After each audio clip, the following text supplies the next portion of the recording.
world, at home and abroad. Thank you for choosing Q95. This is the Global View on Q. A very, very warm welcome to all of you, all of our Q family listeners at home and globally. I'm Sheridan Gregoire, Mr. G. It is Tuesday, July 23rd, 2024, and it's the 30th Tuesday of 2024. And it's just about 8:01 p.m. in the studios at Q95, the big station. We're live on our radio frequencies on QTV, on Facebook and YouTube. Please follow us at Q95 FM Radio. Share the live, like our pages. The on your phone numbers are on the homepage of our website at www.q95da.com. So be sure to set to get the latest breaking news and reviews on Q95 because you know it's true if you hear it on Q. We continue to revive the spirit of graciousness, love, peace, prosperity, and unity among our Kalinago and Afro-Caribbean brothers and sisters. In fact, it is our 30th Global View on Q for 2024, and we continue to engage with our cherished local, regional, and global Q family listeners and friends of Dominica. My distinguished guest tonight, Dr. Irving Andre, UWP Team Dominica leader, and financial economist Dr. Thompson Fontaine. We may be joined by one or two other people later on as we go along, but we're going to start with us three this evening. Tonight, here are a couple of talking points that I think I would like for us to look at tonight.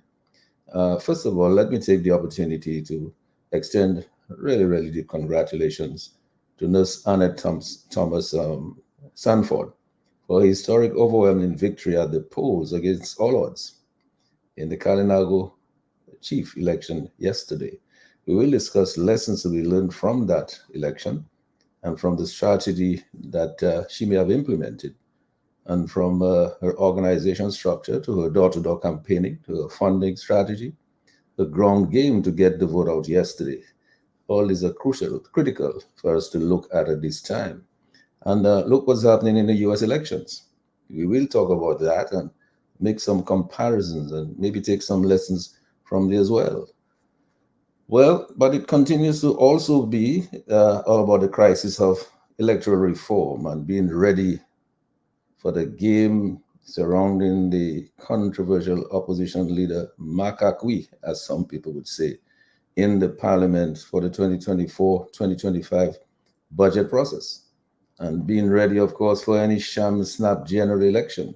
So what is true leadership? What is true patriotism? What must we do to protect our democracy? What must we do to protect the rule of law in Dominica? Recommendations have been made by the vast majority of Dominicans for electoral and campaign finance reform. So how should opposition forces be unified, organized, and structured on the ground in every constituency to make a real impact on the population in support of electoral reforms and to participate in mass rallies where necessary? Where do we go from here to protect Dominica's democracy? Contradictions and betrayals contained in the new DLP proposed electoral reform legislation. So again, we ask, will passport sellers be allowed to betray the trust of the people even further and continue to sell out the future of Dominica's children? I guess I'm sure will enlighten us on some of that as well. So most right-thinking Dominicans at home and abroad are still saying enough is enough. Enough of the rampant unemployment, the sidelining of local contractors, local service providers, through questionable no-bid contracts to foreign companies, while Dominicans stand aside and look. Time to stop the ongoing willful persecution of opposition leaders and independent figures.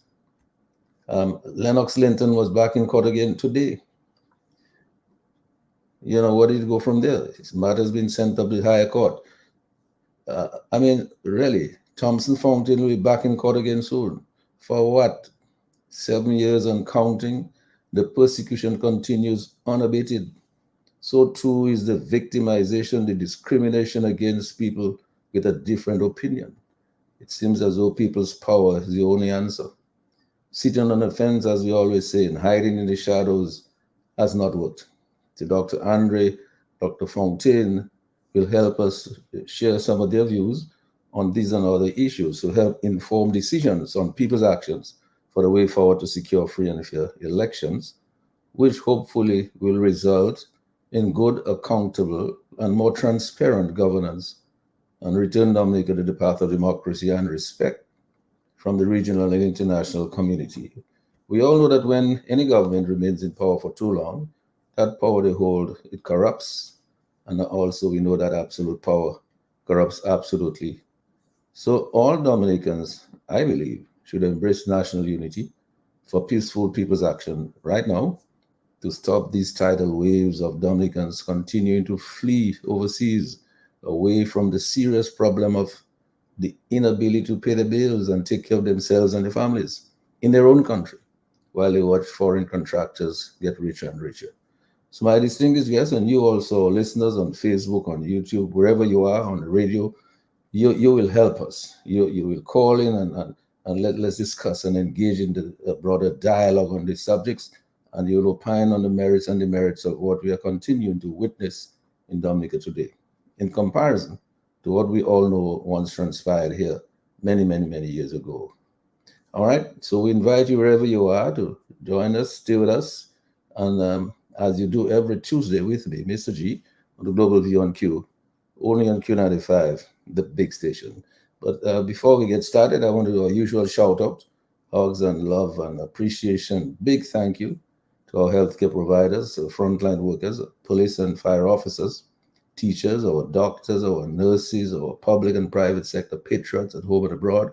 We welcome each and every Dominican and friend of Dominica to the Global View on Q. We embrace you wherever you are tonight, in every nook and cranny, in every village, every community, at home, in Dominica, in the region, and globally. Thank you again, Sherwin. And thank you again, Lambi, for what you're doing to keep us on the air tonight. So, as you know, the people's voice is always a priority in the Global View. So, please call us anytime during the program, and Lambi will take your call. He'll just give you a signal whenever you call, and I will just go ahead and we'll take your calls tonight. Let's get started. I want to go over to Dr. Irving Andre, first of all, for his opening remarks to get the ball rolling tonight. Dr. Andre? Good evening to you, Mr. G. Good evening to Dr. Fontaine. Good evening to Brother Lambi. Good evening Evening to you. Evening to you, Irving. to all and sundry. Good evening to your listeners. It is always a day the Lord has made when you can talk, you can see, you can smell, you can hear, and hopefully you can articulate your own views. Let me start by saying that these are challenging times, but they're times that give us some hope. Let us start up with the terrific victory of Annette Sanford. When you think of her success, you're reminded of the biblical saying that the stone the builder refused becomes the head cornerstone, because it was just a few months back some attorney general who doesn't understand his role as the people's lawyer was speaking about her in the most demeaning of ways. And there she is in a context where the odds were stacked against her, where the political directorate was in their usual patented fashion bribing voters with all kinds of things, items, food, money, and yet she stood triumphant. This person who was dismissed as some type of imposter, interloper, now stands triumphant. And the lessons are simple. One may suggest that one of the main reasons for her victory was the inability to import voters. And that is a lesson to those of us who skeptically take the position that the importation of voters has precious little to do with the manner in which this government has triumphed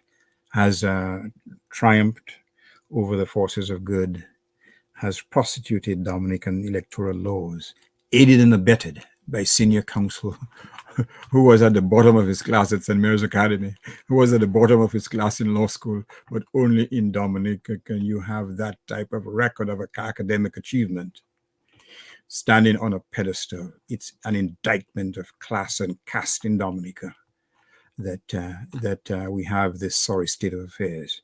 Look at a man like Thompson. Look at his origins, humble origins. Look at what he's achieved academically. Look at what he's achieved professionally. Here's a man you can look up and say he did it through the sweat of his brow and his determination and hunger, as opposed to someone who had a golden spoon feeding him and who got through by guile and deceit and cronyism. This is a person who is singularly the person who's played the worst role in the undermining and the attempted destruction of Dominica's democracy. But we stand and we take solace and comfort from the triumphs of persons like Annette Sanford, who had a ground game, obviously, who obviously gained the support of her people, who obviously, through limited funds, was able to overcome that bribery that has become so endemic in Dominica's body politic. And so we take hope that there is hope and there's still goodness in people. And people can still see beyond the alcohol and the popcorn or whatever it is. And they can still realize that among themselves, there are good people who offer a hope of salvation to a promised land, not in the sky, but right here in Dominica. So congratulations to the young lady. I wish her well. But let me say this. One hot day does not a summer make. The fact of the matter is every effort will be made to undermine what she's achieved. Every effort will be made to neutralize her position as the person in a position of authority in terms of her community. And we as a community, we should stand with her. We should show solidarity with her. We should assist all their efforts, fundraising or otherwise, in ensuring that she succeeds in what she's doing, because her cause is a noble one. And if we leapfrog to what is happening in the United States, there are certain parallels. Because what is important about what's happening in the States, particularly the Democratic Party, obviously the momentous decision of Biden. What a selfless decision. What a sacrifice.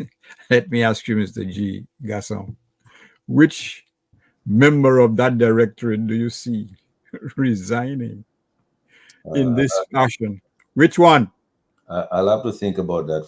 You'll have to look for a Sukoya somewhere to say that that person would resign. And here is a strong contrast, because the United States typically comes up for every criticism you can find. But here's the decision of Biden. But look at the meteoric rise in popularity of Kamala Harris. $100 million in 48 hours. And how did she raise that? By modest contributions from people who have virtually nothing. 880,000 contributors, many of them donating $5, $10.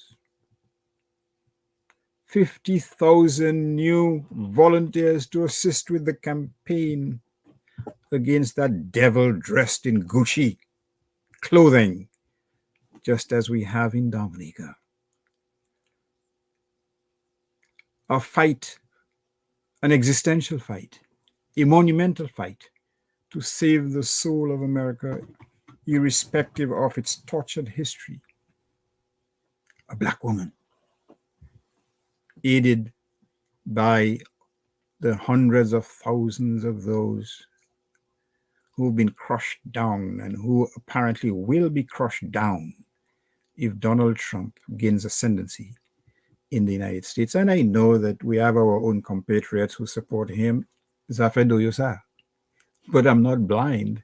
I can see, I can hear the program that this, and we in Dominica, we will be affected. What did he describe these African countries? Pardon my French, these shithole countries. This is how we dismissed Black countries, for God's sakes. What did he do, or what did he say about, is it the New York 4 or 5 who were falsely accused decades ago of killing some white woman in Central Park or whatever park? He bought an editorial saying they should all be hanged by the neck until dead. And they were all exonerated. So this is the monster in our midst. in our midst. Note the words, please. So we have to take solace, and we have to take spiritual guidance, and we have to take encouragement that when everything appears bleak, when the Republicans were salivating at the prospect of sticking it to Joe Biden, he made what can only be described as a decision which reflects the essential humanity and integrity of the man. Some things that are conspicuously lacking in Dominica. Gave the reins to his loyal vice president, and there was literally an eruption. And we have to take comfort in that, because what we are facing is not much different from the chasm of corruption that is ready to cascade over Dominica. And we have to be energized and mobilized that we can all play a part in the redemptive spirit that lies in the bosom of every patriot in Dominica. We all can give $1 or $2 or $5 or $10 and so on. We can all find the courage to unify. Because even before Biden nominated or supported Kamala, there were persons within his own political entity who were seeking to leapfrog over Kamala Harris. They were looking for somebody else. We don't know why, but we can't ignore the historical experience of America. We can't ignore the consequences of the original sin, racism. But all of these folk were just surprised at that tsunami of support, which has given America hope. And what we hope for Dominica is the same. A hope for better things to come. And the question is, what do we do to ensure that we can experience a similar upheaval, social upheaval, a peaceful upheaval, an upheaval where there is a growth of consciousness. The Germans call it a Bildungsgrummen, especially in literature. And this is basically what we are and what we seek today. Lennox Linton made some very explosive disclosures today. He confirmed what we all know, that the obsession with giving MMCC, what the hell it is, I don't know, I couldn't care less. There is a reason for that. It has two initials, KB. And KB used to be the name of a soft drink made in Dominica decades ago. Mr. G, I think you were a baby at that time. But KB means kickbacks. And that is why we're in this predicament. The Prime Minister cannot sue this hidden fellow because everything will be out in the open.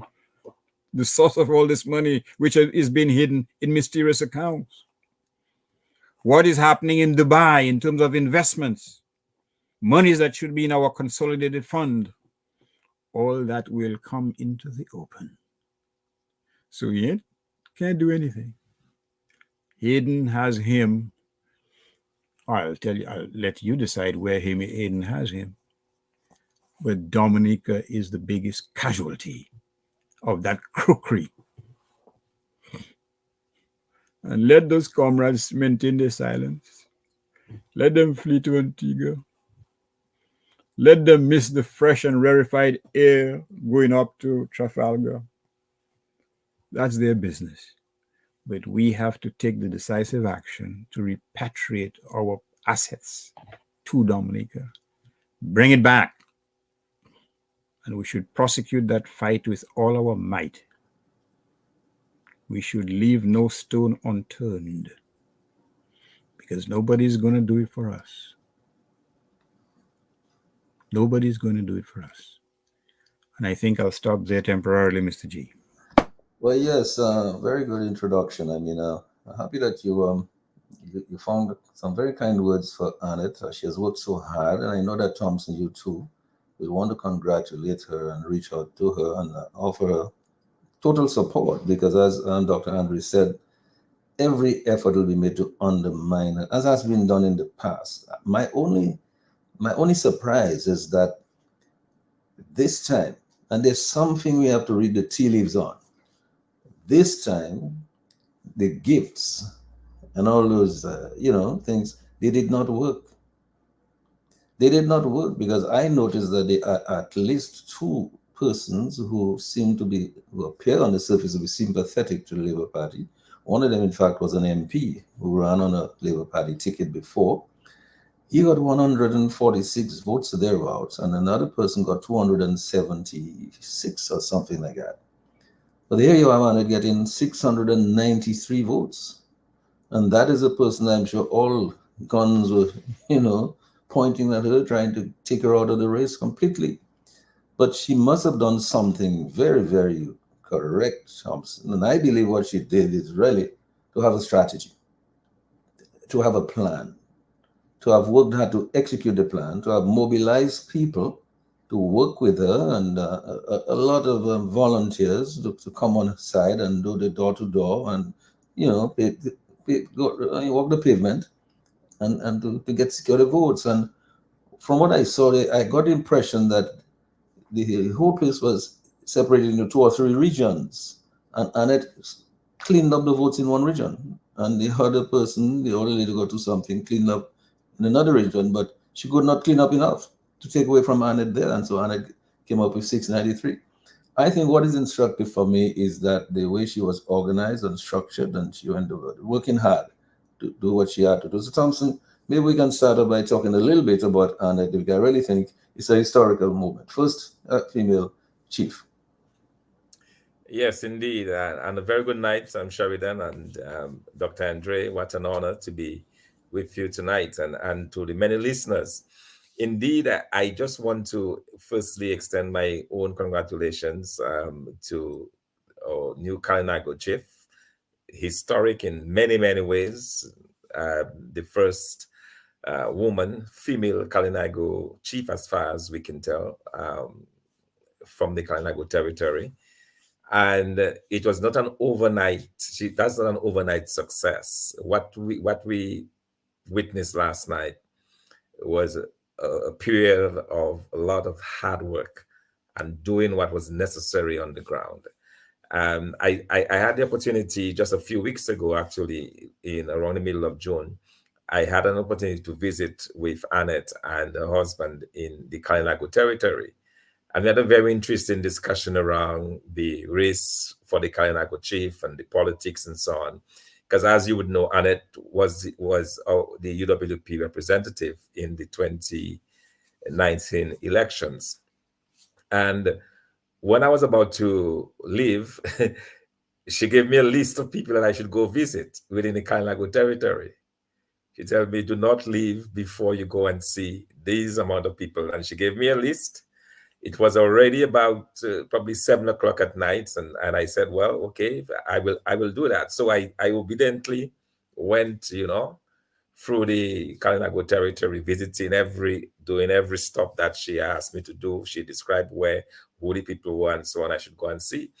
And by the time I was done, it was already 11 o'clock, But it showed me, and at that point, and then based on my conversations that I had with these individuals, as I went through the Kalinago territory, it became clear to me that Annette was going to win. But I must say, I was even surprised by the magnitude of her win, because what that said is that from every area of society, talking about the young people, laborites, UWPites, independents, the elderly, the women, the men, everybody came together for that historic victory. And that, to me, is testament to a very hard work. I mean, Annette has done quite a lot for the community. People may not know, and I hope she does not mind me saying that. I happen to know another time that I was in the Kalinago territory and spent with her, she was describing that program she had for kids that were doing the common entrance, right? She has a program where before the children sit the common entrance, she will make sure that they get tutoring. So she got resources to pay the teachers to provide extra classes for all the kids, so that when they leave school, those that are going to the common entrance, they get several extra hours of tutoring to help them do better in the common entrance. And she's been doing stuff like that throughout the community. And it is clear by the way people spoke about her and the feedback that she's well loved in that community. I know that she's done other projects for the Kalinago people, even whilst she was just attaining. So I have no doubt in my mind that she will bring that same energy, that same focus, that same desire to do for her people.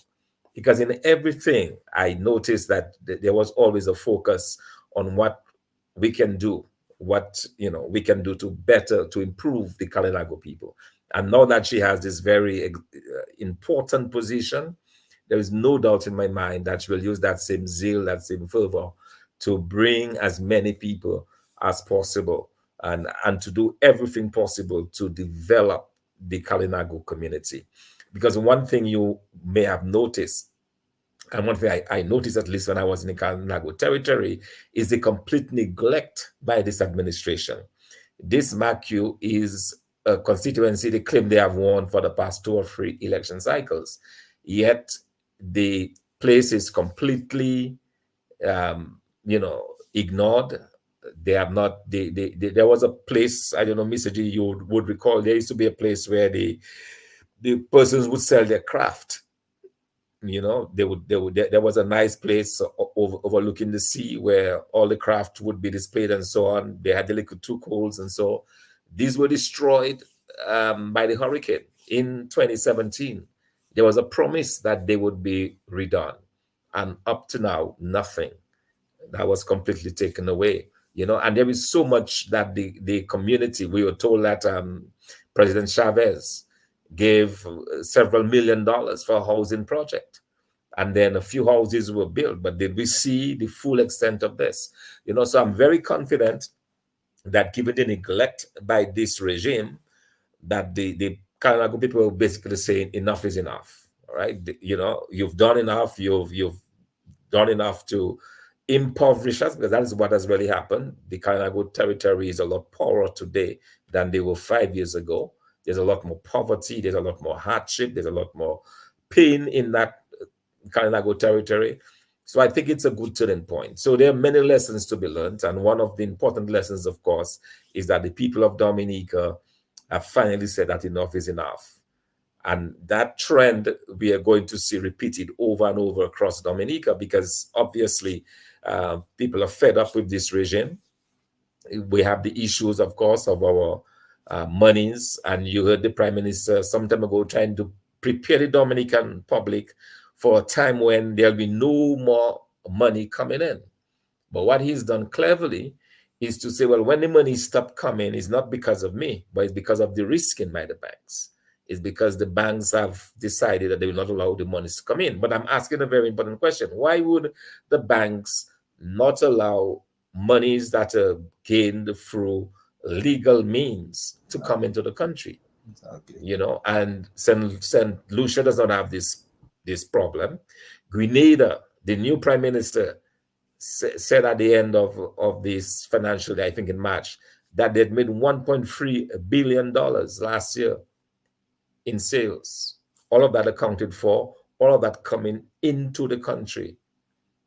St. Kitts and Nevis consistently making $700, $800 million every year. And this money is coming into without any kind of problem. So why would Dominica have an issue? So it is clear to me that there are problems with this relationship between Hayden and the Prime Minister. And I still cannot understand for the life of me why you would make a deal to allow all of the resources of the state to go from one individual. Why is it that Hayden has first claim on the resources of the country? So it does appear that there are problems right now, problems to finish the major projects, the Dominica Grammar School, the airport, and different projects around the island. Some of the housing things that I've been seeing a sign up in Warner for the longest while, announcing apartments going up there. Up to now, it's been a couple of years now. The signs are there. They're even weathered down now.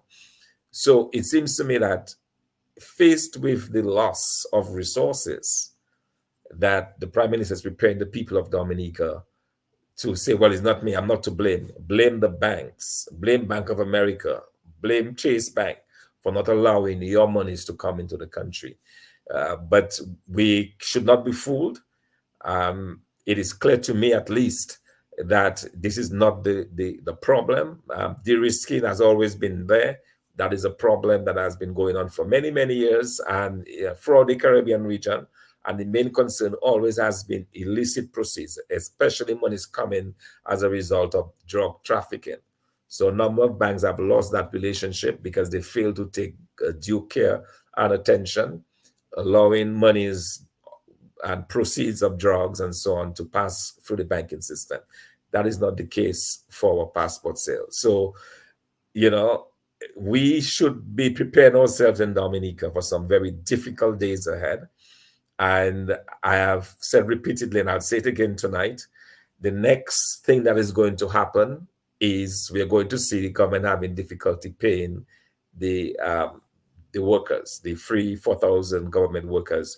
At some point, we are going to see that there will be either a delay, a month or two delay, or certainly some delays in the payments of salaries. And maybe when that happens, the people of Dominica will take notice. It is happening now with the NEP workers, delays in getting. It's happening now with the failure of government to meet its commitments through LPOs. And many businesses have stopped issuing credit to the government. Many businesses have stopped supplying stuff to the government offices because they're not getting paid. So it's creeping. And at some point, it is going to hit the public service. And maybe then the Dominican public will take note. So I just wanted to mention that, as well, and then to really let people understand that I believe that the Dominican public understands now what's going on, because we had the Labour Party behaving as if the Kalinago process was a political campaign. As the leader of the United Workers' Party, I was very deliberate in not making any public pronouncements, in letting the Kalinago people choose for themselves who they wanted to be the leader. But that was not the case with the Labour Party. They were very clear as to who the persons within the constituency should vote for. They tried to reinforce that with gifts and different bribes, as usual, as we normally see during an election cycle. But none of that worked. I mean, that victory is a resounding victory. It's an epic victory that we saw. And it is a very stunning rebuke of this administration. The third lesson that we should take from this is that this victory by Mrs. Anna Sanford was a stunning rebuke of the policies and of the Dominica Labour Party and the government of Prime Minister Roosevelt Skerrit. Yeah, well, clearly it was. But we're going to come back and connect all these dots here, because all of this is connected to the electoral reform. Because when you have elections that are not free and fair, what you get is bad governance. And when you have any one government staying in power for too long, what you get is corruption. And so we're going to connect the dots when we come to talk about electoral reform. But I also wanted to connect the dots with something else, because it's important for us to take some lessons from what Annette has done. She did certain things. She had an organization on the ground for quite some time. She has a structure. She has people working the beat. She has people going door to door. She's raising funds and doing projects. I'm saying there are lessons for every single political party in Dominica. So it means that same model can be applied to every constituency. If you have a caretaker or candidate, they have to do their work. They must pull up their socks, do their work, and I hope that they're doing that. That is the only way you're going to get to the hearts and minds of the people, as Annette has done. You see what she said to you? You can't live here without going to see those people. That is what has to happen with the other people, and I certainly hope that is being done. We'll come to that, but also I wanted to make that connection as well between our electoral reform and what we're doing with the US elections. One of the things that struck me is that immediately that Biden spoke to Kamala, and she realized, wait a minute, it looks like I'm going to be the one when he endorsed it. You know what she did? She immediately started making calls. This lady made 230 something telephone calls in one day to all these people. That is why she has all this support that's been galvanized for her from all the delegates. It is because of the telephone calls. Again, it is very essential that these connections we establish in Dominica, these are all lessons that we have to learn. And this young lady, I mean, you can see the amount of pressure she's going to get now. Why? Because she's prosecuting the case against Donald Trump and his running mate. Mr. Biden didn't have the strength, obviously, and he didn't have the voice that she has, and the way she does it, he makes a presentation, the personality, and the youth. She appeals a lot more to the women, to the young people who might have got disillusioned on the fringes of the campaign. They didn't want to come forward too much because they didn't think that the Democrats or the Republicans were talking to them. But now I think they feel Kamala's. And that is why this lady was able, within 24 hours, was it 800 and something thousand first time donors? This lady raised $100 million within 48 hours, mostly from grassroots people who give a little $20 and $25. The big donors haven't come in yet. There are lessons for us to learn. I mean, why is it that we can't do it in Dominica? If everybody put a little $5, a little $10 every month, the political parties will have money to do things and mobilize for action. We'll come back to that. But Dr. Andre, I wanted to let's start sort of a little bit more. We can connect the dots there between the US and what it has done and then what we're supposed to do because we are talking electoral reform. Here it is that the Republican Party came up with Project 2025. And you see how the Democrats are prosecuting that? They put in blows on it, digging holes in it. This to me is what I saw because we have a government now that is putting forward some electoral reforms, obviously to try to maintain their winning legacy. Your thoughts on some of that?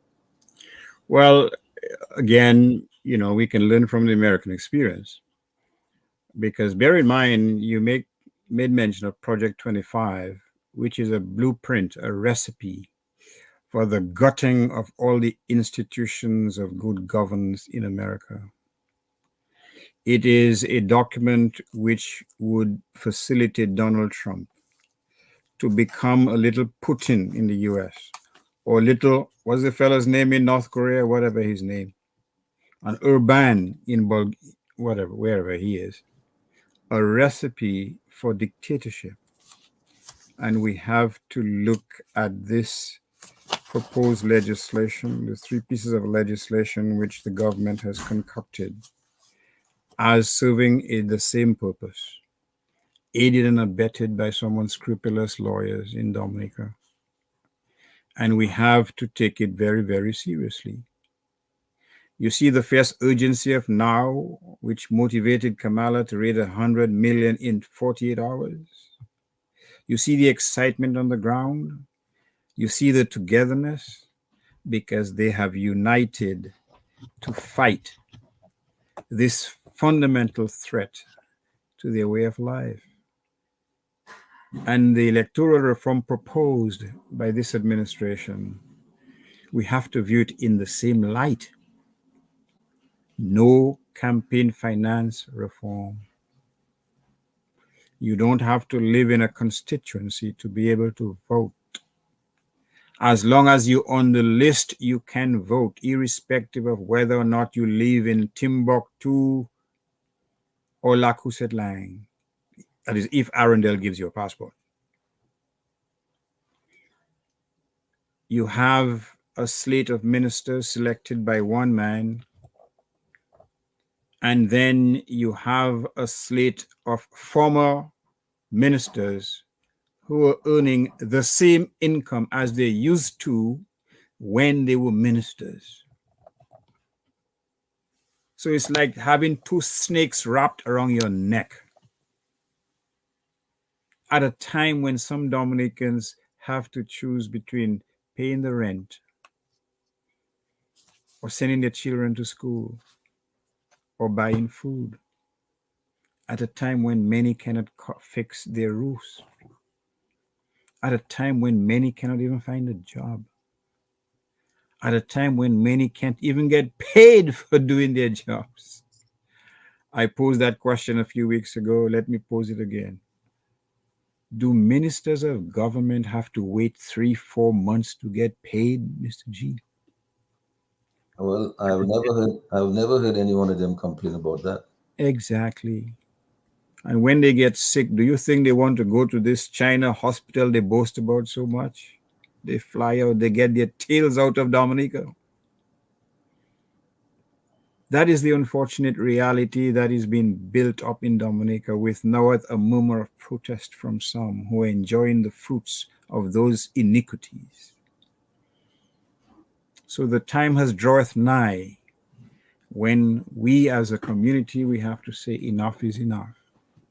Common decency requires us to play our role. And that feeling must have permeated the populace in the Kalinago territory. It must have been a feeling which was quite pervasive, given the margin of victory. It must have been a feeling that was strong and powerful enough to motivate people to say, I will vote for Sanford, irrespective of how much they demonized her.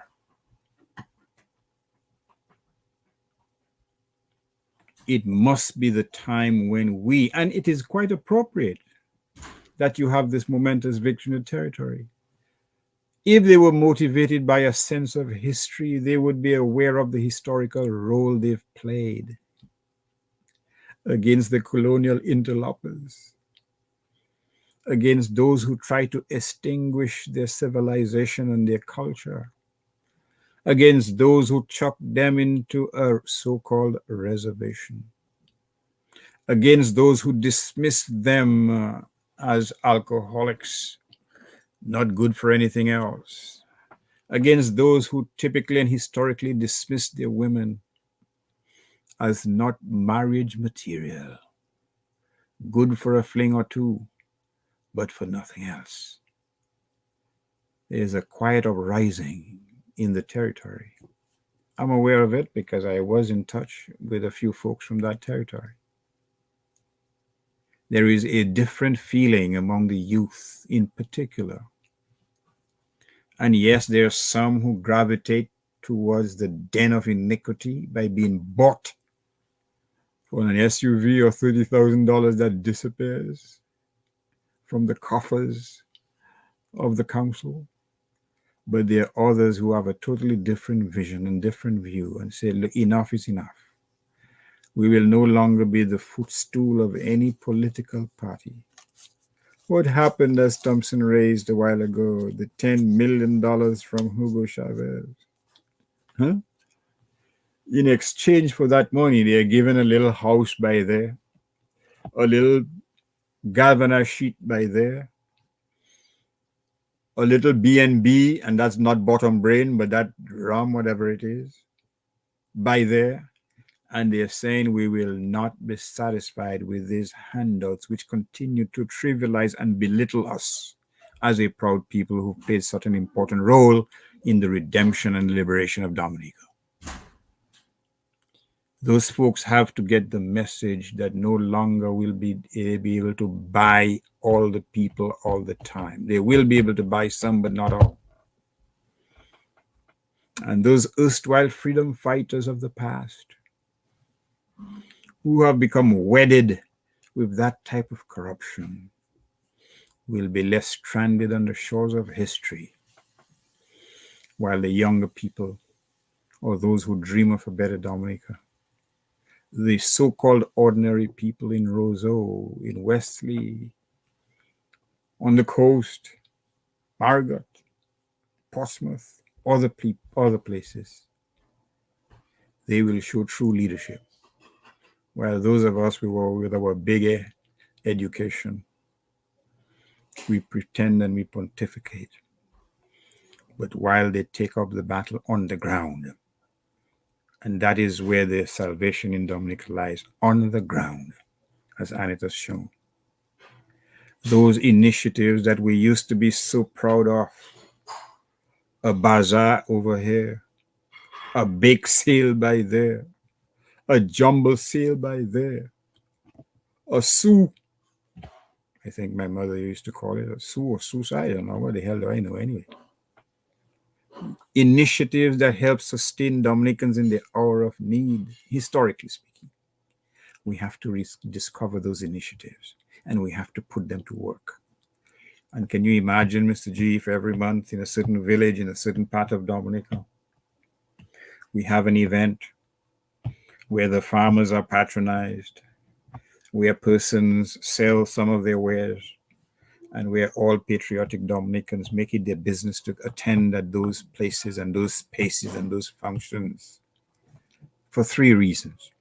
To put a little extra money in the hands of those who have been starved of opportunities, to put a little money in the hands of persons selling things to make a living, to help their families, to build a stronger, cohesive unit among the patriots, and to offer hope to Dominica. We have to get back to those humble things that we used to do that sustained us so much, whether you call it Kudme or Gwempe or whatever you want to call it. We have to seek solace and seek comfort and nourishment from those initiatives that historically have served Dominica so well. And this is the lesson of Annette Sanford. It is the lesson of what Kamala is doing today. Because let's face it, already the forces of reaction are getting ready to do battle with her. And they are playing that original sin of the United States. Unadulterated racism and sexism, just as how Annette Sanford was attacked months ago when she dared, or when others dared put up her name as a candidate for the president. One thing we are sure now, she would not have decided to have no leader of the opposition in the parliament, because she would instinctively understand that she would be driving a stake in the heart of democracy in Dominica. So we have to take solace and comfort and inspiration from what's happened in Dominica in the last 24 hours and what's happening in the United States in the last 48 hours. Thank you. And of course, Thompson, of course, I don't expect that Annette Sanford will be referred to as a drumstick anymore. And really and truly, it was a mistake not to consider her for the office of president. Give her a chance to compete. There's nothing wrong with that. I mean, why not allow it? But instead, you turn around and you call this lady, this decent human being, very nice person, call him a drumstick. But I want to just make another reference here, Thompson, very quickly. What Dr. Andre was recommending in terms of the structure, the ideal thing is if the political parties would do that in every single constituency. Because it seems to me if the constituency they have their candidate or their caretaker, it would be good if every single month each one of them are doing some little thing, the same old thing that Dr. Andre is talking about, a little raffle here, a little barbecue there, the same little things that we've done traditionally in our communities. And we used to, everybody, little bix and saltfish or bix and hummus or whatever it is, sell something, do something, keep people together. Ideally, I think that's the ideal situation. I think this is what the strength that Annette had, that's the recipe she had. But I want to also draw your attention to something in terms of comparison, Thompson. Do you realize that the 2 or 3 or 4 things that this government in Dominica did not want to be included in the electoral reform proposals are the same reasons why they probably did not do so well in the Kalinago territory. For example, this question of being ordinarily resident. So all these boatloads of people did not come in and to vote in the Kalinago territories. People who were ordinarily resident there who voted. This business of big dark money coming in and influencing people, buying the votes, it could not have happened to the extent that it would have happened. So you can see the reason why some people do not want campaign finance reform, because they want to continue the largesse of being able to get this dark money coming in and just drowning out everybody else's voice. So I just wanted to make that connection so we can see, in fact, there is behind all of this. It's not as innocent as it might look. Some people may say, oh, these fellas don't want electoral reform. They say they want it, but it's me alone that want it. That's not true at all. What they're looking for is something to maintain somebody's winning legacy, not for free and fair elections. Your further comments, Thompson, on that? You're muted. Yes, Mr. G, you're absolutely correct. The whole idea of at least Kerry's idea of electoral reform is to do just enough to cement him winning. So his reform does not include campaign financing, for example, which is really critical. We're supposed to have campaign finance so that it limits the amount of money that any party can spend within a constituency. We have seen that happen in different countries. For example, in Barbados, you're restricted to spending $10 per constituent within any constituency. All right, countries that are advanced are doing those things, putting those controls. He does not want that. You talked about being ordinary resident, removing that criteria so that people can be brought in, which has been done, which is one of the things that was done fraud. Because I was looking at the numbers of persons voting in the national elections and those voting in the Kalinago Council elections. And there is a big difference.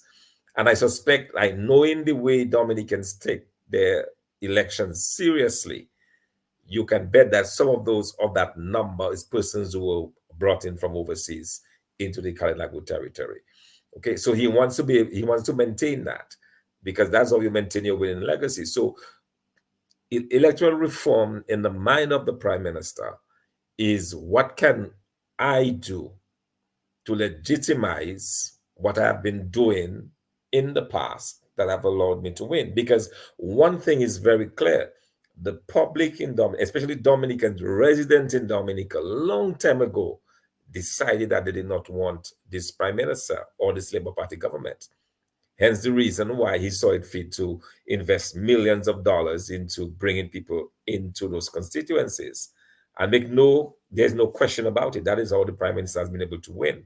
So electoral reform to him is not fixing, because if he fixes it as it's supposed to be done, that is a guaranteed loss to him.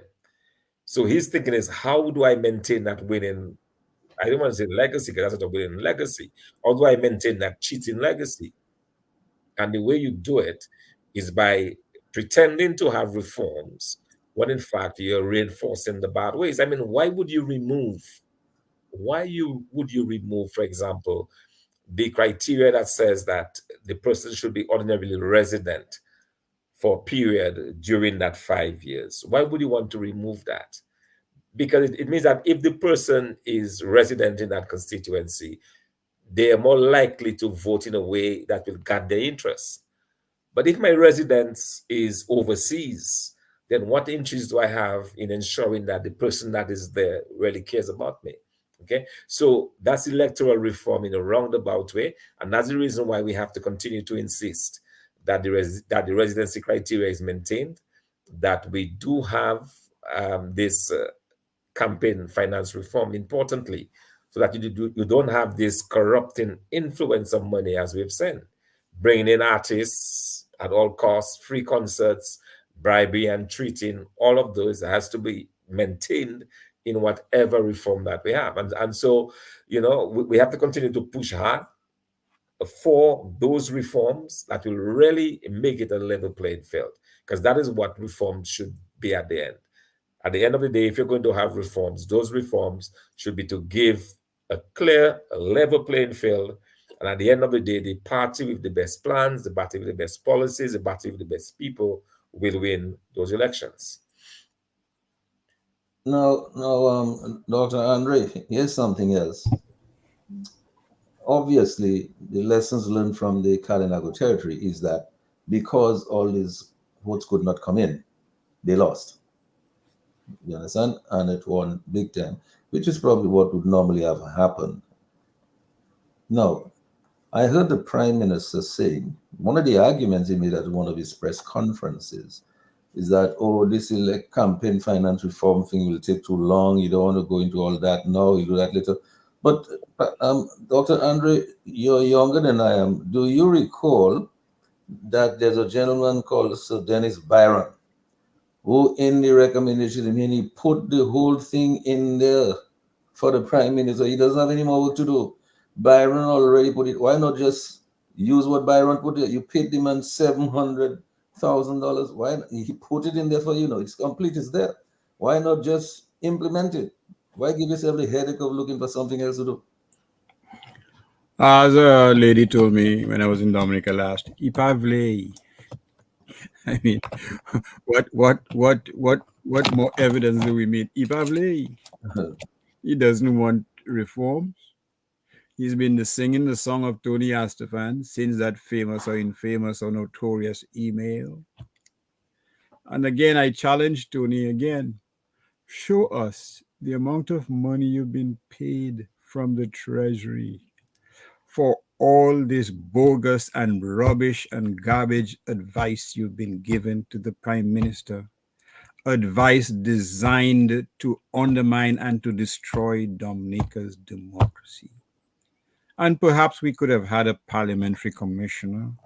But even if we had one, chances are he or she, I should say, would be functioning just as the Electoral Commission is functioning, just as the audit, I can't talk about the Auditor General, just as the other institutions of good governance, the Integrity in Public Commission. Do we even hear, Mr. G, about that commission, for God's sakes? Of course we don't, because it's carte blanche. We have a president who removes the opposition, creating a highway to democracy. That's where what we have existing in Dominica. The institutions of good governance, by their lethargy, by the fact they're doing nothing, they are creating a highway to autocracy, a highway to despotic rule. And you're absolutely correct. This talk about electoral reform is something, campaign finance reform is new. Are you kidding me? This has been on the agenda for almost 20 years. 20 years. And we are no closer to coming to the promised land when it comes to the preservation of the integrity of our elections. Why? The answer is clear. Most of the other islands in the Caribbean are moving in that direction. Are you telling me that our Attorney General knows more about the attorneys general in the other islands? Gaston, are you kidding me? There is one reason for this madness. There's method in that madness. The gentleman wants to stay there until eternity. But it will not happen. You know what life can give you. And go and ask the Bob, what did he mean by this calypso that he sang about karma? I know he's not talking about a girlfriend. I know he's talking about the retribution which Pastor Rodney often talks about. You shall reap what you sow. There's no escaping that fray. You remember the owner of Carrier FM, how he castigated Pierre Charles and everybody, and he assaulted and never charged one of the Wednesday walkers. Remember another one, quite frankly, who mocked Ferdinand Frampton by saying he cannot even take care of his own health. Laye Jordi, you don't want to make anyone sick, but there is a higher authority that makes sure that you reap what you sow. And sometimes what you sow is infinitely more painful than the harm you sought to inflict on others. Who was it who said, take Lennox away? No pavle mi si. You follow what I'm saying to you, Mr. G? I follow you. I follow you. Times when the reality appears bleakest, there is something that's happening, but we have to play a role in making something happen because we have too much to lose. Dominica is too precious to allow these folk to sell everything, even the parrots, to the highest bidder. You have over 30,000 people with Dominican passports. The majority of them have never set foot in your island. Mais vous voulez your vote. For what purpose, Mr. G? You want to give them the authority to vote in your election? Huh? And you have some of these fellas maintaining their silence,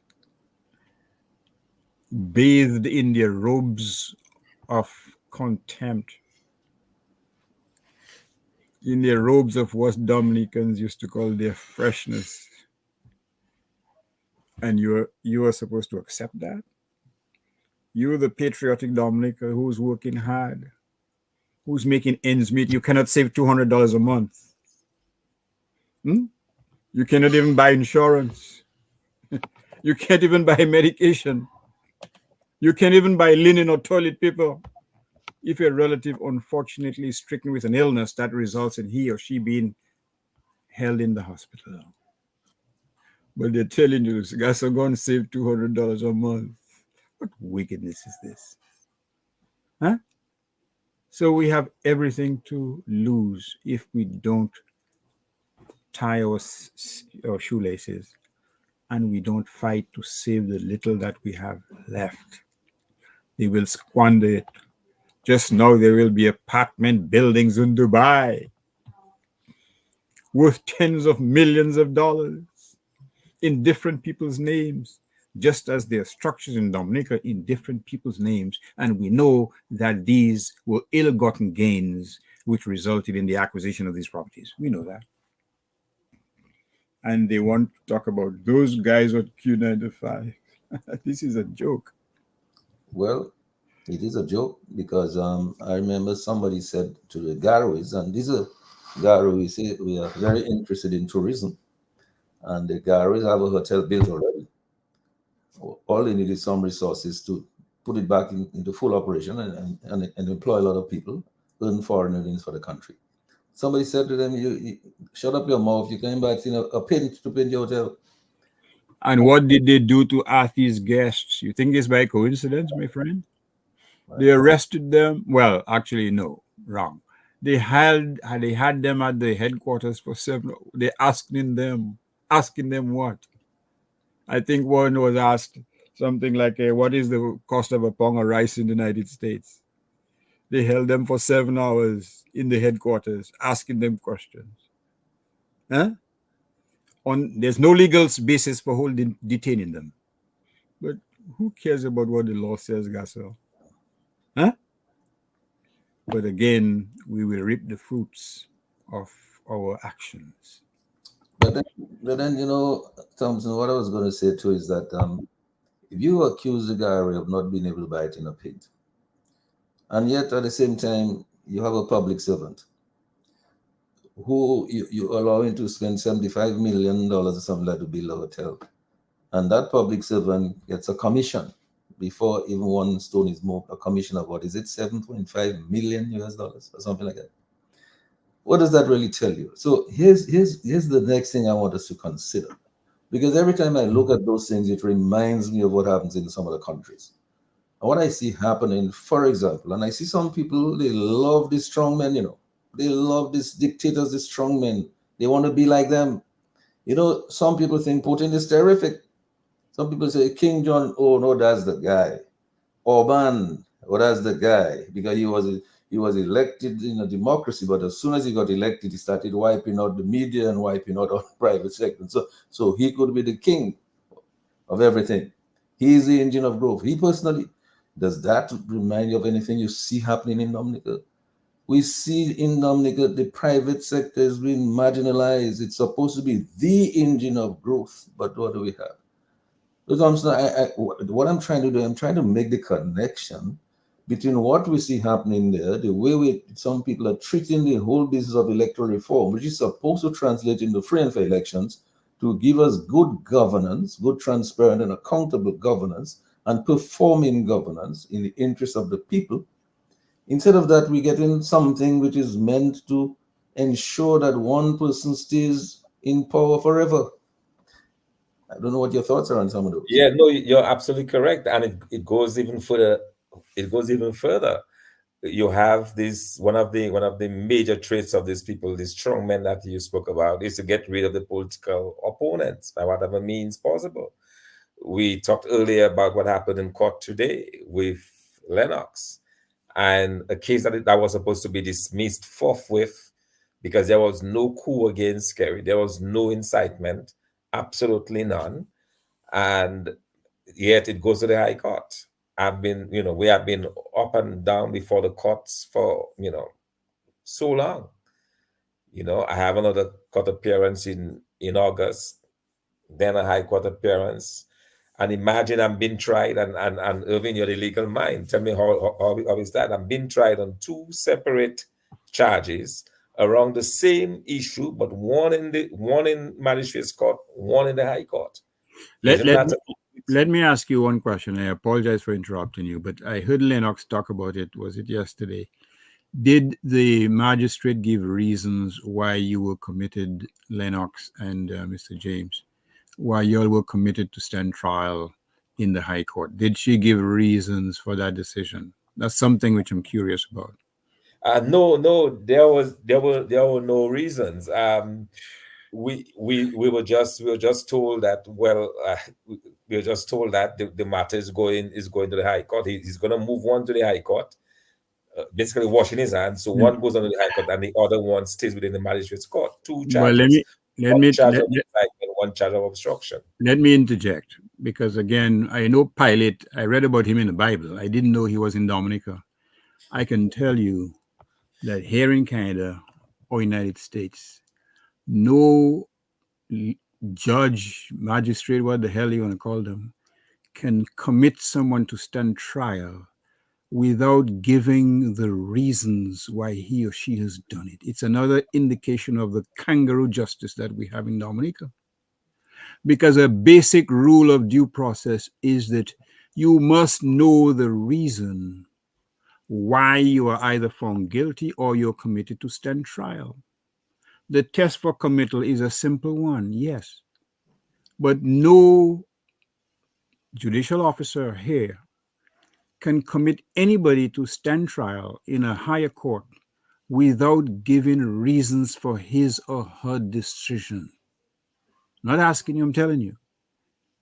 Because by not giving reasons, you are depriving Lennox Linton, you are depriving Thompson Fontaine, you are depriving Edison James an opportunity, which is their constitutional right, to challenge that decision in a higher court by way of a process we call judicial review.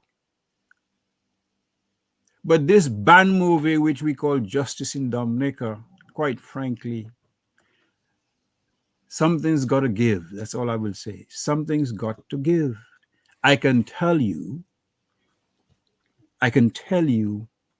that even or despite that test for committal, which is not a very onerous, it's not a high bar, it's a relatively low test, based on the case against all three of you, it does not meet that low test, let alone proof beyond a reasonable doubt. And it's just shocking that persons' lives could be set upended for years for political reasons by having to deal with a charge or charges that have no legal basis, quite frankly. The fact that you spoke at a rally is not evidence that you incited anyone. Because to ascertain whether there's any proof that you, quite frankly, incited anyone, they have to look at what you said. Not whether or not there was stoning later that evening. What it is that you said, which constitute evidence that you intentionally caused people to go stone people's homes and burn their whatever and so on. And I can challenge you, there is not a single statement I was told there are 75 witnesses, whatever that means. Not a single statement which establishes any link, any evidentiary link between what you said, what Mr. James said, what Lennox Linton said, that could be linked to whatever happened later that evening. I was on radio, listening to radio, when somebody said, go and take out, I think it was you, take out Joshua James from wherever he was at the front of the Right. line. Somebody called me. I was on the radio. Somebody called me to tell me. I listened to that. Joshua Francis. Yeah. And we are tolerating this. And we should not. And again, when we talk about, oh, the president did the right thing by not appointing a leader of opposition, this is just part and parcel of that war or that attempt to make sure there is no opposition. Look at the cynical decisions made in the House of Assembly by these speakers. Huh? Look at it. Imputing improper motives. Let me ask you this now. I listen to BBC now and then, and they broadcast some of the parliamentary. Have you ever heard that Speaker of the British Parliament even mention that bogus phrase, imputing improper motives? Have you? Have you even heard it in St. Kitts or Antigua or Jamaica, for God's sakes, or Trinidad and Tobago? Huh? This is part of the war to ensure that we have dictatorial rule in Dominica. And the question is, are we going to look at the example, the beacon of light in the Kalinago territory, and say, we're going to stand, you can give us all the BB you want, all the galvanized you want, all the fish you want, all the diabasak you want, but we're going to stand up, now is the time. We ain't going to turn back. And that's where we are at today, Mr. G. Yeah, well, Yes, it is. And, Mr. G, I just wanted to add, quickly to what Irvin said in terms of not telling us, not even looking at the evidence and say, well, okay, there may be something in there and so on to send it up. We just said, continue. But even on the charge of obstruction, not one in the statements that have been presented to us by the police officers who were present that day, not one police officer accuses me of obstructing them. To the contrary, one of the most senior officers on the site said she recognized me as a person of influence and asked me to help them to get the people to move. Okay, so here it is. The only statement concerning that is that the police asked me to help them, yet I'm charged with obstructing the police. Okay, so that tells you, and yet I have to go through, I have to spend, money on lawyers, on travel and so on, then the time as well that I have to take off every time to go to court, 10 court appearances, and it is just a constant violation of my right. But that is what strongmen do. They try to discourage and to set aside their opponents. And you have, Russian Putin sending this guy to jail for nothing and so on, putting the opponents in jail. And that's exactly what this guy wants to do in Dominica. You see, the other thing I wanted to ask Dr. Andre is this. I understand, I don't remember the exact wording of the reasons why Sam Christian's case was thrown out. But when I heard when the thing was read, and in terms of what the DPP was saying, I don't know if you remember the exact wording, but it appears to me that reasoning is a clear case that you should dismiss all the other cases because it is the same thing. And arguably, what Sam Christian was alleged to have said is worse than anything that Thompson, Lennox, or Mr. James have been alleged to have said at that meeting by the financial center. But again, there is a pattern. The fellow from Antigua, whatever his name, essentially said that given the passage of time and the weakness of the case against Sam, there was no public interest in continuing this prosecution. But it took him 7 years to understand that, Mr. G. 7 years. Exactly. There is no freedom of information legislation in Dominica. So we don't know. We would be shocked. We would be enraged at how much money was paid to this guy to come to this conclusion. He could have come to the same conclusion within 30 days. Why were these charges extended and held over Sam Christian's head like a guillotine? Why are these charges being held over Thompson, Lennox, and Mr. James? Why are they being held over their heads as if it was a big axe to chop their heads off? Cynical abuse of power, a cynical attempt to destroy the opposition, a cynical attempt to ensure that there is no opposition to what's happening, the ban movie that is now going on in Dominica. And I take my hats off to all those who call the radio station. And I know there's many people saying talk, but who exposes themselves to the verbal firing line, to being excoriated, to being criticized, ostracized on opposing radio stations, who expose themselves to that type of treatment because within their hearts beat the drums of patriotism, Mr. G. Yeah, Dr. Andre, I'm going to ask Lambie. I just put him on alert. I'm going to ask him we're going to take some calls in a minute. So in a minute, Lambie, you'll give the numbers out. But I wanted to just say this as well, Thompson, that there's something I just don't understand. It's completely baffling me. Why is it that for 7 years, we have some high-level attorneys coming in from Trinidad or wherever, paying them, I understand, millions of dollars. I don't know. That's what I've been hearing, millions of dollars. To do what? To do nothing, because this case has just been postponed. Are we paying all these millions of dollars? If we plan to just postpone cases, why not just let the AG's office and the lawyers in Dominica just do that and not have any extra cost because they're on your payroll already? Why go and take all this extra money and give it away just for lawyers? Sometimes they don't even show up.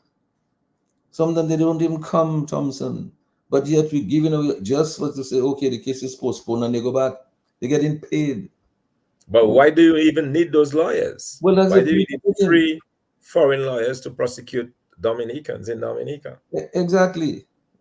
Well, maybe Dr. Andre had the answer. He said, it's the same thing like I said, when you do these no-bid contracts and you give it to foreign contractors. Dr. Andre had the name of a drink? He said that was associated with that. Maybe that's what it is. But to my mind, you really do not need to have. Don't we have bright lawyers in Dominica? We have some bright young people in Dominica who are lawyers. Why not engage them? They're already on your payroll. You don't pay anything extra. If you postpone, you postpone. And if you just want to keep the opposition there for 7-10 years, why not just let your local lawyers do spend money from the treasury? In the meantime, while you're doing that, people can't pay the light bills. People can't pay the Wasco increase. They can't pay the bus increase. They cannot pay for the extra little thing they want to buy in the supermarket. Why are you doing that to your people? Why are you doing that? Go unpaid. Mm-hmm. Well, the answer is clear, Mr. G. There's a perception that there is no serious opposition. There's a perception that they can get away with it. There's perception that there's no padlock on the door to the treasury. There's a perception that everything grows. And there's a perception, actually it's more than a perception, a reality, that greed is insatiable. I mean, think of it, Gasso. $65,000 a month rent. And we're not even counting the cost of utilities or bodyguards, guarding against the wasps that you have up at Mount Daniel. At a time when your own people cannot even afford the basics, cannot cover their homes. They have to be trying to break down the credit union door in Point Michelle because they're not getting the little money that they're earning in the NDEP. And there is no sense of shame. And some of the people you looked up to see them accept that in noble silence, to see them strut as if they are peacocks, clothed in robes of vanity. This, you know what, Dominicans have a saying for everything, Gasson. It's true, but it's very profound. This is the thing. We have to break that cycle of support. And I hope that what happened in the Kalinega territory is not a flash in the pan. Well, I hope this is, to use a Shakespearean expression, this is a happy prologue to a swelling act. And I'm not talking about pregnancy. I'm not talking about swelling of consciousness, a growth in consciousness, an awakening. Because we need it, because we cannot be bearing witness to the destruction of our own community. well, Too many victims, too many innocent victims. You have pensioners whose pension monthly makes them live on an income below the poverty line. And many of them are too proud to talk about it. And it is only those fortunate who may have relatives abroad who can assist. That there's no sense of shame. There's no sense of caring, of compassion. Can't we find a priest or a pastor other than Pastor Rodney or the other two pastors that assist him so ably on Monday nights to spread a gospel of giving, a gospel of brotherhood, a gospel of helping people? And we have billions hidden in mysterious accounts, according to Zampoli, or Zandoli. I'm not sure. I'm not his godfather. Huh? We have no access to this. And you have one person who may be in charge of that money building 100 million multi-apartment building in Dubai. He was broke like a dormouse before he established his relationships with our leadership. Now he's dictating to our leader, Gasson. You see what I'm saying to you? And now we're being told it's the banks because of their de-risking, whatever that means. Gasson, no sort. No sort. And we're taking this. This goes to our very existence as human beings with integrity, with decency, who can work hard, who are qualified, who are educated, who have children, who know better because we've seen better. We've seen the sacrifices of our previous leaders. And you're telling me that you want to take this, and when I go down, a couple of folks tell me, boy, wait, this is the best prime minister. And I just shake my head. Shake my head, Gasson.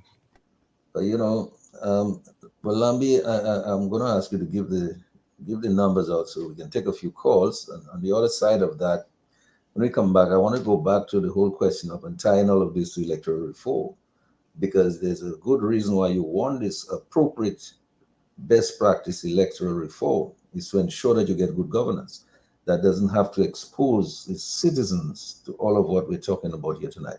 Lambi, you can give it the numbers. Let's take some calls. The Global Viewing Queue, the numbers to contact us are as follow: 449-3095, 449-3096, 449-3097, 616-4257. These are all local numbers. The international number is 305-432-9624. Let me run those numbers again. 449-3095, 449-3096, 449-3097, 616-4257, and 305-432-9624. And we're standing by for your calls. Back to you, Mr. G. Yes. So Thompson, as we say all of that, right? What we have noticed within hours in the United States, within hours of Biden standing down from the race, endorsing his deputy.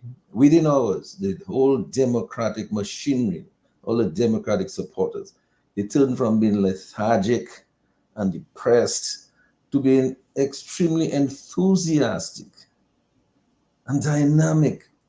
And all of a sudden, they're raising their voices and attending rallies in large numbers again. And they're happy to prosecute Trump and to prosecute J.D. Vance for all of the statements that they're making and for their 2025 project, which is going to ruin the lives of so many people, get rid of the Medicaid, get rid of the Medicare, prevent women from taking care of themselves, between, in other words, relying on their doctors to advise them. These old men in the Congress, and they want to tell the women what to do with their bodies. So you can see, Lambi, you want to take a call? Let's take a call. Good evening, caller. Thanks for being there. Go ahead, please. Good evening, Lambi, and good evening, Mr. G, Good evening. Brother Andre and Thompson. Good evening. How Good you evening. doing? Good evening. Brother Andre, no pass eso.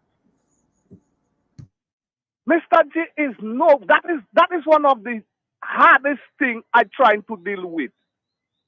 How can you have a foreigner with the people don't know, we didn't elect him, have a treasury overseas with the resources of the people from Dominica, their passport, their sovereignty, and the people haven't got access to that money.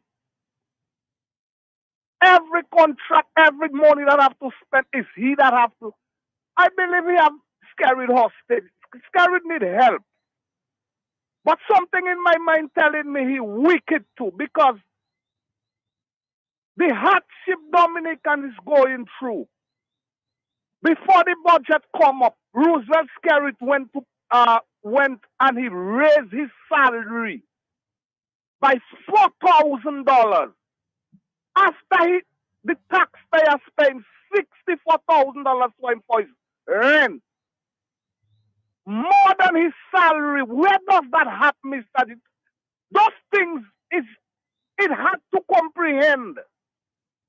You cannot tell me your salary is $12 or $14 or $16,000, and your allowance for your residence is $64,000. And we have billions of dollars from our sales of our passport cannot be accounted for. Mr. G, one of the foundation of a true democracy is law and order.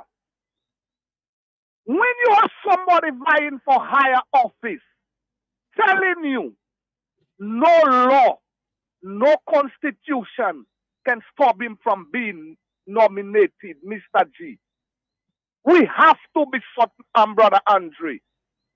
Because when he takes that office, he's going to take that off to uphold the laws and the constitution of the country. He must take that off, and he's telling you before he takes the off, no law, no constitution can stop him from being. How can you elect and watch somebody like this take? What do you expect? You have a president that was a civil servant, violating the laws and the constitution of Dominica, and we reward her by giving her the office of the presidency. What do you expect? Okay, caller. You Okay, have caller. the commissioner of police, the hierarchy of the police force in Dominica, involved in kidnapping. It is alleged. Anyways, I don't have to protect Mr. G and the station. And they are the ones to uphold the laws and the constitution, Mr. G, and nothing can happen. No, they can do whatever they want, when they want, how they want. They run, and the people, I don't know, sometimes I don't say that it's the fault of the people too, you know, because we have to be awakened. We have to have some kind of, we have to be conscious of what happened in our life. Farmers cannot go in garden. Feeder roads are bad. He still have a group of farmers in Salisbury in the court, Brother Andre. How many years this case is in the court and it's still hanging over their head. Matt always said Dominica is pregnant with issue because the things that are happening in Dominica, it doesn't happen nowhere else unless it's Russia, Kim Jong-un, or Kim Jong-il, as brother just said, Mapawe. Putin, Mapawe Manenenli. She from Chinese, and these are the associates of Roosevelt Scary. And he come into practice what is the outside, come and take advantage. That is not abuse.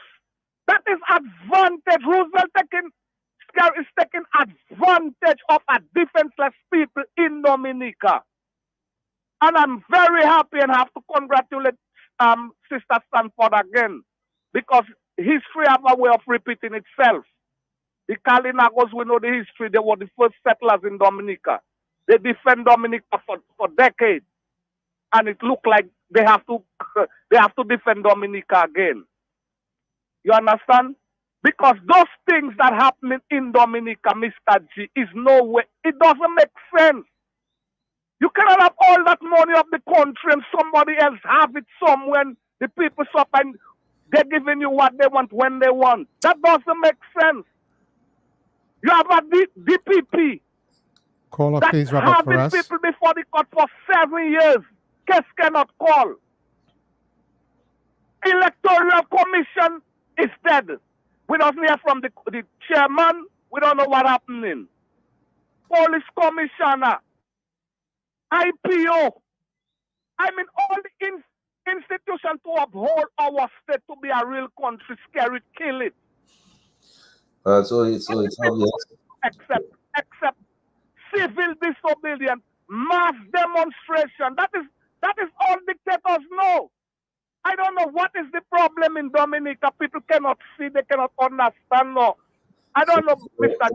I'm going to stop from here, man, because this thing is too much. No, well, I want to thank you for your contribution. You know, all the things you say in there are real. These are real. I mean, these are not figments of your imagination. You know, this is what you're confronting at the moment. These are all examples of actual events and things. The fact of the matter is, this is why you need the electoral reform. Because the reason why all of that is happening is, you remember Dr. Andre mentioned that famous email in 2008. That is what is causing the problem. You know, why? Because that electoral reform is going to affect this man's election winning legacy. I mean, we need to understand that. You are never going to get electoral and campaign finance reforms that are going to affect this man's winning legacy, especially when the man just noticed in the Kalinago territory. Look what happened to him there. His candidates lost because he couldn't bring in the large numbers of people and put in all this money there.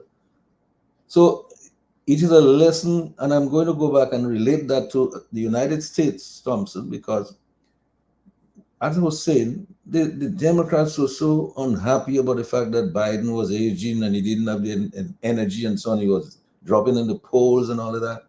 And so they were lethargic. They were kind of giving up. Trump was, in most of the swing states, Trump was leading. But all of a sudden, in 1-2 hours, all of a sudden the Democrats they lighted up, enthusiastic again. I mean, they vociferous again. What is wrong with us? It has been so long. It's since 2005 we're talking about electoral reform, you know. This is 2024. Things are not getting better. The governance is not getting better. The transparency, accountability is not getting better. What is getting worse is you can feel it in their pocket. You cannot buy the groceries you want to buy. You cannot pay the light bill you have to pay. Sometimes one thing has to be sacrificed over the other. A little increase by the WASCO, we can't pay it because if the money is just not there. One woman said, if they increase the bus fees by 15 cents, I'm not in that. I can't pay it. Everything is committed. The question is this, Thompson. It is time for our people to wake up and realize You see, it is everybody, you see, when this Kamala, as soon as she came in the picture, everybody, it's not she alone, everybody just came up and said, something, let's move. Let's move. What should happen is that, having recognized what just took place in the Kalinago territory, Dominicans should now make up their mind, something, that is the way we have to go. It was free and fair election in the Kalinago territory. Let's ensure that we have free and fair elections everywhere in Dominica. Let's stand up and be counted and say, listen, enough is enough. We're not going along with this thing about you saying you cannot do campaign finance reform. You already have it. Implement what you got from Sir Dennis Byron. You already said, in fact, that everybody will going to have to come to Dominica to re-register. All of a sudden, you're not putting it in the documents that you're proposing. These people are just fooling people. And it's time for people to get wise and stand up. You are the boss. The people have the power. These people work for you. They cannot dictate to you in a way that it makes your life more miserable every day. It is time for you to start having a chance to do better, for your children to do better. Thompson, I probably cannot speak as well as you can to explain to the people that really it is time to stand up and say enough is enough. Let us put an end to this thing and let's have proper electoral reform. Absolutely. It's about seizing the moment. And as you said, today was, or rather yesterday, was a classic example of what happens when there is free and fair election. The will of the people is what is expressed. And you saw, Mr. G, one of the things that I was looking at some video out of the Kalinago territory, and even persons who did not vote for her were embracing her. They wanted their hug. They wanted, to identify with her, because they understood that the will of the people was expressed. It was expressed freely. It was expressed in a heartfelt manner, and they wanted to be part of that. So there is something to be said for free and fair elections, and there is something to be said for having the reforms that will guarantee that. And our system just needs a little bit of tweaking. We don't need a whole lot of things. It's just in a few areas, like campaign finance. You have to introduce the voter ID cards that you need to introduce, the access to the radio station, a few things that needs to be introduced to fix it up, and of course to remove the corrupting influence of money in the whole system, and the importation of voters who, some of them, are not legally authorized to vote. That can be done in a few days, in a few weeks. You have a new system, where everybody that is supposed to vote is on that list. You don't have 74,380 persons in a population of 70,000 people. That alone no election should be allowed to go through. No election should be upheld on the basis of a voters list that exceeds the population of the country. That already is a travesty, So it's an opportunity, I believe, for Dominicans to seize the moment. And as you said, look at how it happened with the Democrats. And it's because they realized the danger that is Donald Trump, the danger to their country, the danger to their future. This man is coming out bent for revenge and so on. And they understand that they need to do something. And what they need to do is to rally around the presumptive nominee. And so, that should again reinforce the message for us in Dominica, and make us understand that we can accomplish so much if we unite around a common cause. And that common cause is electoral reform. That common cause is clean and fair election, because elections do have consequences. Dominicans are suffering today. They have seen a prime minister move from having nothing to being one of the richest men in the Caribbean region, without a doubt, one of the richest individuals in the entire Caribbean region, just by being in government. They have seen their salaries remain the same, while inflation every year has eaten away at it. They have seen the banking system in Dominica, the banks disappear overnight because the economy is not working. They have seen persons leaving sixth form college with subjects, A-level subjects and CAPE subjects and O-levels and so on, leaving the school system and having to resort to cutting grass on the side of the road. They have seen the opportunities for young people shrink and disappear. So they understand that election have consequences. And they also understand that they have the power to change it. But they can only change it if the system allows them to. So what we've had in the past is a system that has not allowed the people of Dominica to freely express their will. And so now we are demanding that that system be put in place so that the will of the people will be expressed and that we can turn this country around. Because there are people outside of government, within the opposition parties, that are able to take this country forward in a direction where everyone will benefit, in a direction where you will not have one person, becoming filthy rich overnight, while the majority of persons suffer. And these ridiculous decisions to spend $64,000 on your upkeep, which is equivalent to 5 years of hard work. Imagine a public servant has to work 5 years, Mr. G, day in, day out, to make the $64,000 that the Prime Minister assumes to himself for 1 month. I mean, how can that be fair? How can that be just? It has never been about fairness. It has never been about justice. Because what Dominicans have seen and are seeing is that every effort is being made to put all opposition leaders in jail.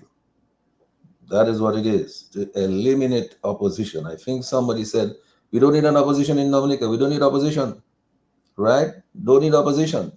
And we can see that is being manifested. It's showing itself by people trying to put the opposition leaders in jail. But here is something that they have not seen, Dr. Andre. Dominicans have not seen any de-risking preventing the Prime Minister or his members of cabinet from getting their money every month on time. They have not seen that. They haven't, because they are feeding on the cow. They are sucking the life from this cow.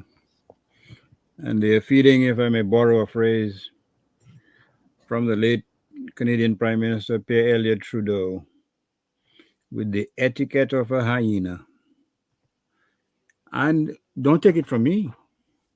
Take it from the fellow who used to work with Monfared, as was revealed in that famous documentary by Al Jazeera. 90% for them, 10% for Dominica. And remember this Chinese diplomat who had a grouse against the government? He said all they want, fancy watches, and they want a prayer meeting with ladies of the night in Macau. So how you play? Yeah. That is what our leadership has been reduced to. And the fact of the matter is, just think of it, Mr. G. You have an incurable illness. It's bleeding every day. You can't stop it. No amount of Band-Aid or paracetamol or Fensic can stop it. Inevitably, it will take your life. And that's what's happening in Dominica. But the saddest part of it, the unkindest cut of all, is that that bleeding is being caused by your very own. And if we may borrow another phrase from Shakespeare, et tu brute, you, Gaston, you of all people doing that to me? Huh? Weren't you born in this island? Aren't you related to me in some fashion? Didn't we help you when you didn't have a shirt jack or a car? And you of all people are doing that to us. That consternation has to be transformed into a kind of energy to take back what is being stolen from you under your very eyes, with your complicity because you say nothing.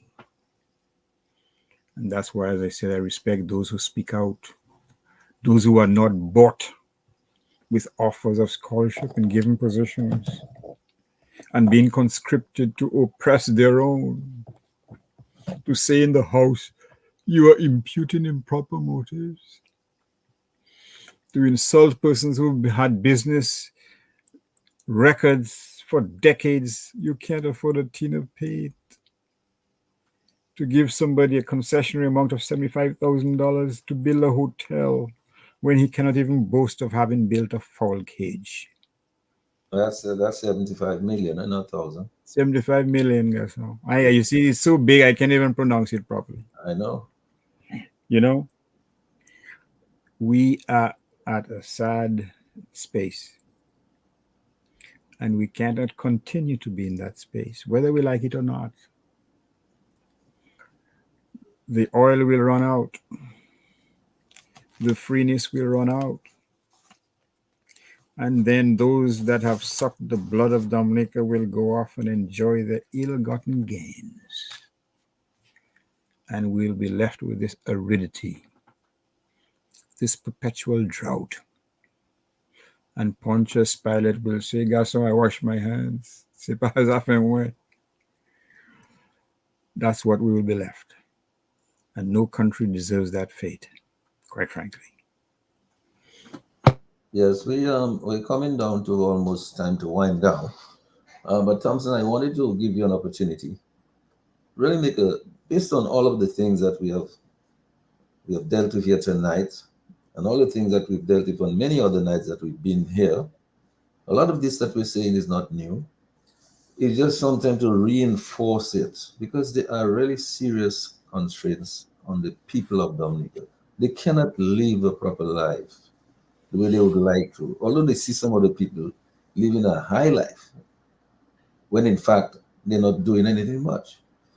But the fact of the matter is, I want to give you an opportunity to really make a serious appeal to the people of Dominica, to the organizations in Dominica, to all of the forces in Dominica that believe in good governance, in transparency, in democracy, and freedom of speech, freedom of gathering, freedom of assembly, just being free basically to live their lives in peace without interference on the political directorate.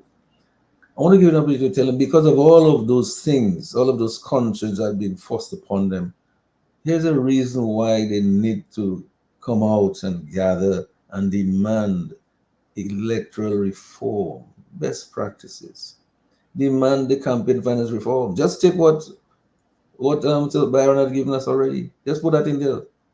You said you're going to let everybody come and re-register. Just do that. You said you're going to do it. Put it in the law. You said only people who are ordinarily resident in Dominica should be able to vote. Just put it in the law. Why are you saying that and putting something else? You're fooling people. So, Thompson, I want to give you an opportunity to make a case, a strong case to the people, appeal them to come out and express and make demands. Yes, and thanks for this opportunity, Mr. G. You know, what I would like to say to the Dominican public, at the end of the day, everything rests upon them. They have the power within their hands to speak to this government. They have the power within their hands when election comes around to remove this government and to put in place persons who have the best interests of the country at heart. But more importantly, they have right now an opportunity to speak out loudly and clearly on the need for electoral reform, because they have seen the stealing of elections in the past. They have looked by and seen the planes lined up on the tarmac at Melvin Hall. They've seen the bus loads of persons imported. Some of them wondering where they are, imported into Dominica to keep in place a government that is not working in their best interest. So now is a good time to speak up, now that we are discussing the issue of electoral reform and before the legislation goes to Parliament. Now is a good opportunity for people to stand up. And when they're called out to come out, whether in protest or on the streets or in a rally or in a march or in a procession, then they should do so, because it is vitally important that they stand up. Because at the end of the day, Mr. G, what is important is that if you do not take matters into your own hands, if you do not insist on a certain type of governance, then you end up with a country like Dominica, a country which was once high up there among the Caribbean countries, but which slowly but surely is sinking to the bottom of the pile in every metric, in terms of employment opportunities, in terms of people able to make ends meet, in terms of the quality of jobs available. I mean, imagine that you are confined to a job for your entire lifetime, for 40, 50 years, a job that you never like. But at the end of the day, a job that does not increase. Cost of living is going up, but your salary is not going up. You cannot leave that job and get another job because there are no jobs going around. The economy is stagnating. I mean, really, and you have to go through that for 30, 40, 50 years of your life. I mean, now is the time. Surely the people of Dominica must be tired and fed up of this administration. They must be tired and fed up of the lies of this administration, of the false promises. They must be tired and fed up of seeing us one set benefiting tremendously at the expense of the majority. They must be tired and fed up of getting a paycheck of $700 a month. Surely we must be fed up in Dominica. And so it's an opportunity to take action. It's an opportunity to stand up. It's an opportunity to let your voices be heard. And it should not be a question of party allegiance. It is time that we learn to put our country first. It is time that we learn to put Dominica first. And if we do, like the Kalinago people did when they put their territory before a political party, if we learn that lesson from the Kalinago people, then we'll do the same on a national level, and that is put Dominica first. And putting Dominica first means taking care of electoral reform. It means when the election rolls around, doing what is within our power to ensure that this administration, which has been there for over 24 years, is kicked out of office. Well said, Thompson. Well, Dr. Andre, I think we would really like to see Dominicans start thinking of their own best interest. I don't think anything that we're saying is asking anybody to do anything outrageous, anything that is against their best interest or against their country's interest. As a matter of fact, quite to the contrary, everything we're talking about, what happened in the Kalinago territory, the people looked after their interests and after their community's interests.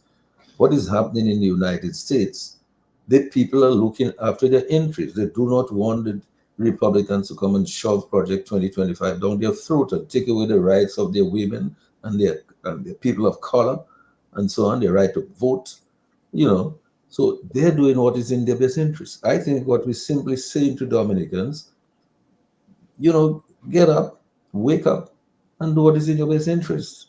And that is that after 24 years of not being able to make any progress because your income has not increased, you still can't pay your bills. So what is the point? You're going to do the same thing the same way every time and just keep getting the same result that keeps you in poverty. Why would you want to do that to yourself?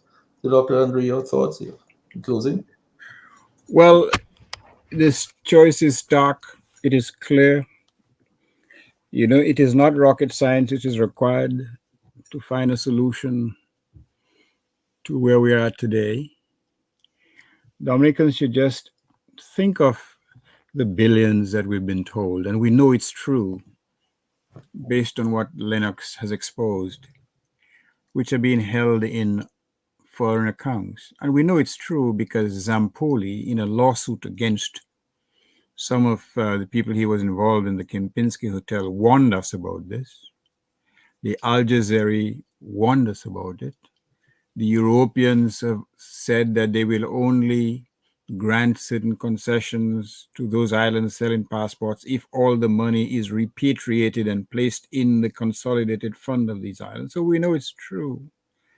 Think of that money in terms of what it can do to change your lives. A hospital with the correct type of government, a government for the people, by the people, and of the people. The problems in terms of the hospital, the wages that you receive, the fact that certain businesses have to be shut down, the fact that seniors are receiving stipends every month, which does not enable them to have a decent standard of living. the unemployment among the youth, those civil servants who have busted their lives following the good book or following the book of meritocracy, only to be cast aside by political, well, I wouldn't say the word,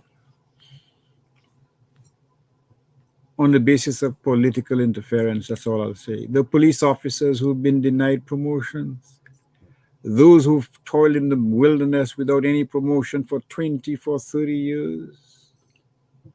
Think of what those persons have suffered without giving vent to their suffering. Think of the indignities that they have to experience by seeing lesser qualified persons being parachuted upwards.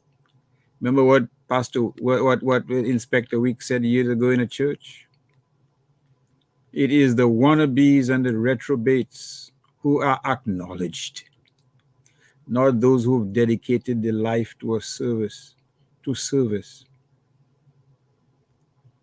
All that, just think of that with the right type of government of the people, by the people, and for the people, who will give everybody a fighting chance to make something of themselves, to be able to open their businesses, to sell their produce, to be promoted where it is deserved.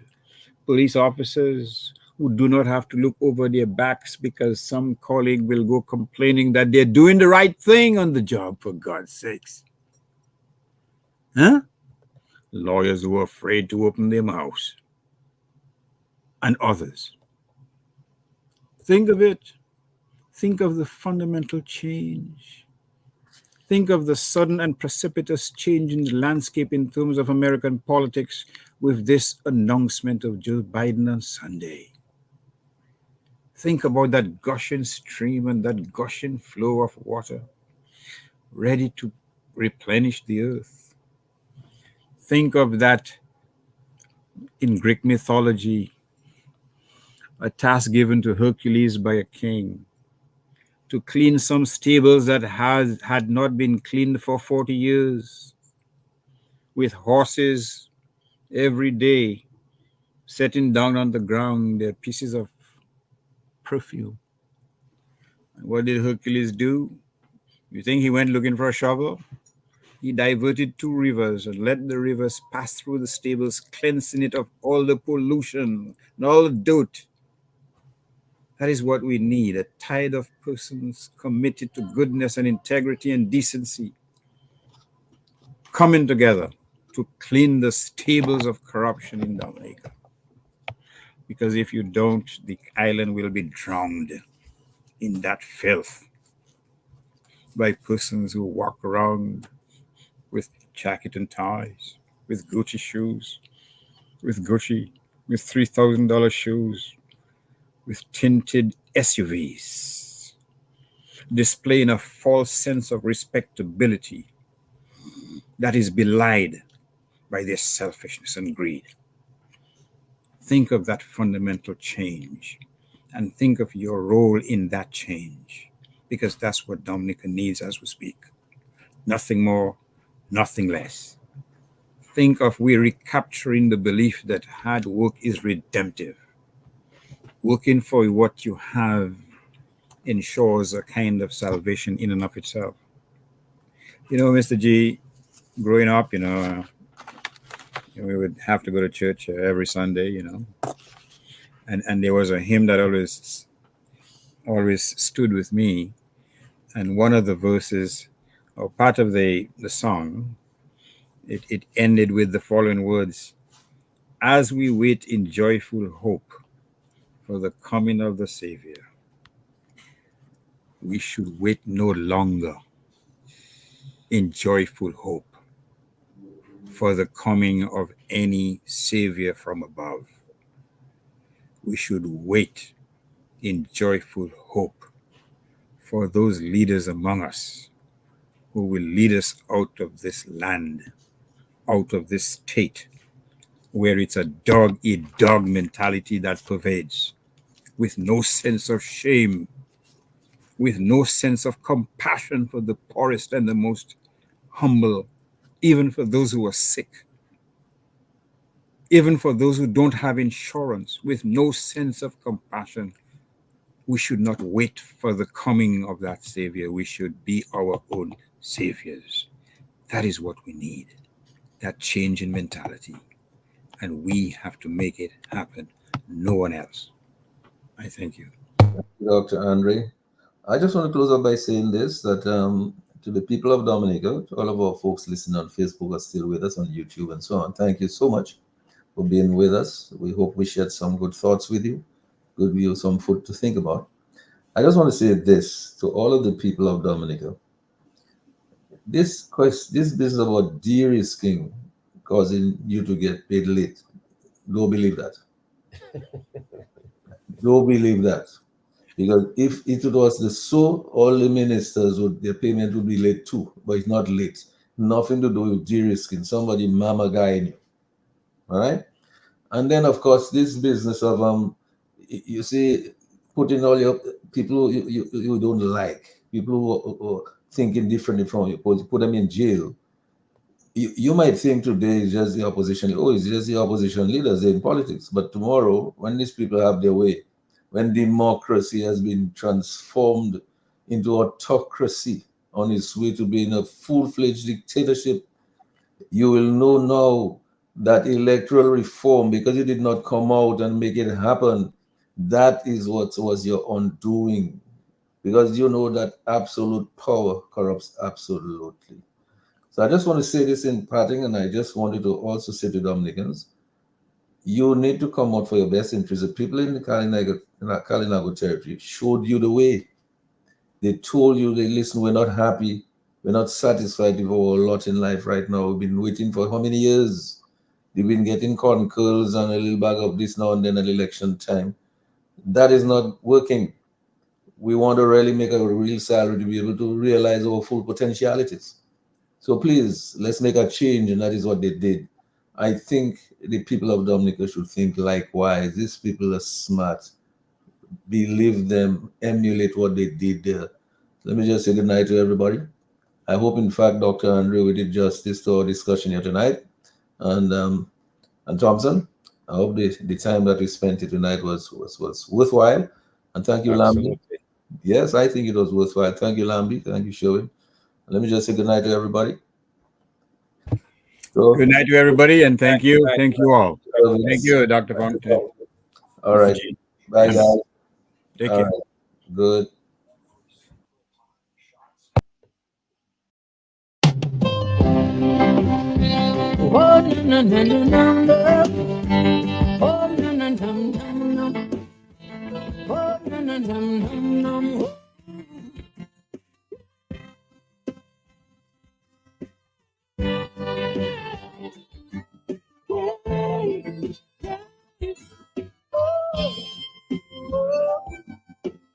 Looking out my window, and I'm a thinking of tomorrow, and I'm a wondering what the future will be.